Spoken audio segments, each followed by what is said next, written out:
Well, welcome to our reading lecture for week 8. Today we're going to be just talking briefly about Barn Burning by Haruki Murakami, um, and also our just introducing an article we're reading, which is going to be tied into one of our later essays, and the article is on addiction.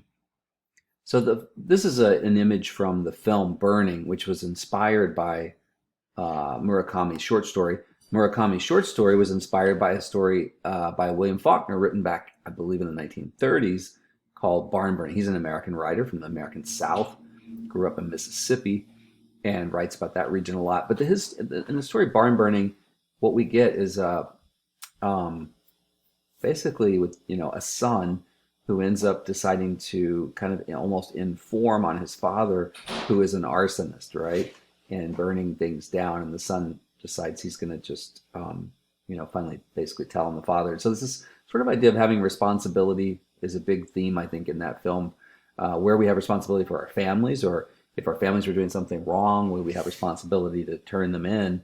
And I think Murakami was very inspired by that, and he has his version of that in the story Barn Burning. So one of the big themes that's going to come up is related to that. And then you have the movie Burning, which is really interesting, a Korean film made pretty recently that I think was takes a little bit different position on that idea of responsibility, it seems like to me, in the film. All right, so this is an image from the film. We have the three characters, and they're struggling with some issues, with, well, I don't know if this, in the movie, this particular character, and in the story, you'll see he's the new boyfriend, and then we have the old boyfriend. If he was ever really a boyfriend, they were involved, but it's kind of unclear, and you can see in the story that there's some ambiguity. It's not really clear, like, how all these relationships are playing out. And again, the film's very different, but it's also touches on a lot of the same themes, and it's based on that, but it also treats it differently. So if you've seen the movie, or if you haven't, doesn't matter. I just wanted to throw that out there because it is an interesting film. I'll give what we call those again. I've learned this recently. I've been talking about this with students, but trigger warnings, right? So if you do watch the film, in particular, there are some things there that could be triggering for some people, I'm sure, some violence, and different things. So the setting, where does this take place? Well, he's a Japanese writer, so you can guess right away the story's going to be taking place in Japan. Try to, from the story, try to see if you can gauge maybe the decade, or if you can get, it's obviously not in the 1600s or anything like we talked about before. So, and you can think about that. If you look at the publication date, you would also know something about that. The language that he uses, now again, we're reading this in translation, but if you can, just pay attention to whether the language is maybe clear, abstract, or if it's concrete, really basic, or if you feel like there's a lot of symbolism, and things like that, literal or figurative, and so on. And then the point of view, who's telling the story, and can we believe them? That's another important thing to think about. It's a kind of a fairly modern idea, I think, to have what's called an unreliable narrator. In other words, the person telling the story may or may not be somebody we can trust. Because, I think we always like to assume that our main characters, we believe what they say, right? That they're supposed to be believable. But if the author actually could set it up so that we don't trust our narrator, that puts us in a different position as readers. So again, think about that. Just something to consider as you read through it. But as long as you know it's first person, second person, third person, whichever it is, and you know kind of who's telling the story, who the narrator is, and find out as much as you can about that character. We're seeing through their eyes, whether they're believable or they're not. You can judge that. And then, of course, these universal themes. Keep looking for those. Do you see themes of, especially I'm going to ask you to write about the story later, in some way about responsibility and freedom, I think are two kind of themes that might be running through this story, and the tension between those two things.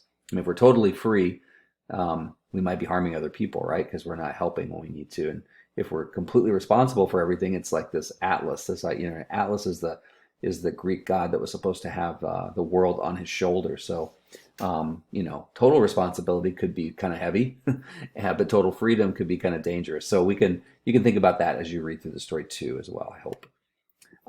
Some questions for this week in the reading summary. The girl's boyfriend tells the narrator he burns down barns. Do you think he's telling the truth? Why or why not? So is this a metaphor maybe, or is he actually an arsonist? He's going out and burning down barns. The narrator suspects the girl's boyfriend is committing arson, burning down barns, and the narrator thinks the girl has disappeared at the end of the story. Sorry, spoiler alert here. Yet he doesn't seem to do anything. Do you think the narrator is too passive? Should he take some action? Why or why not? Again, you have to read the story and see whether you agree. Do you feel like there's some kind of foul play or something strange might have happened or not? Because I think it's not really spelled out, but it seems to be suggested. So again, the stories we've read this semester, if you think about it, lots of stuff going on under the surface. This story is no different. And the other thing that's I think in common with other stories we've read is it's about how people relate to each other. And you might say that's maybe true about most literature. I don't know, but I think the stories we're reading do have a lot of focus on how people relate to each other, how they care for one another or don't take care of each other, and so on. So but think about that. Is there enough responsibility on the part of the narrator, or are they too passive?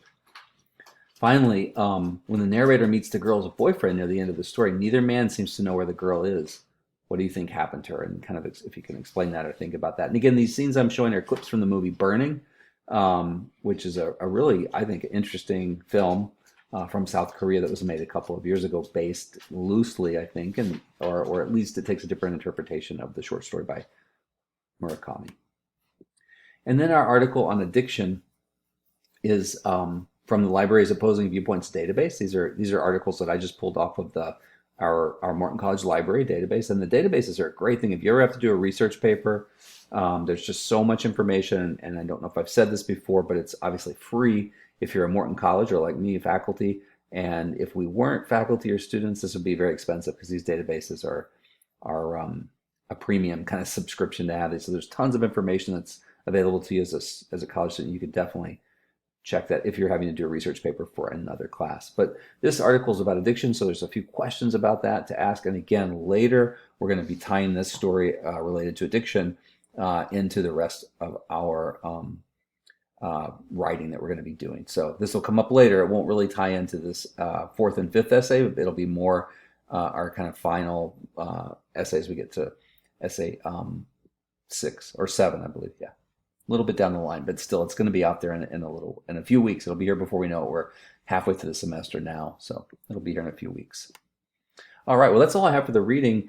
Again, as always, let me know if you have any questions, and I hope you enjoy this story. And if you're really curious, you like the story, I highly recommend the Murakami, not the Murakami, but the Korean film Burning. But again, with the caveat that it's definitely I think it's an R-rated film, and it has some pretty heavy stuff going on. So trigger warning for that. Again, hope everybody has a good rest of your week. And as always, email me if you have any questions.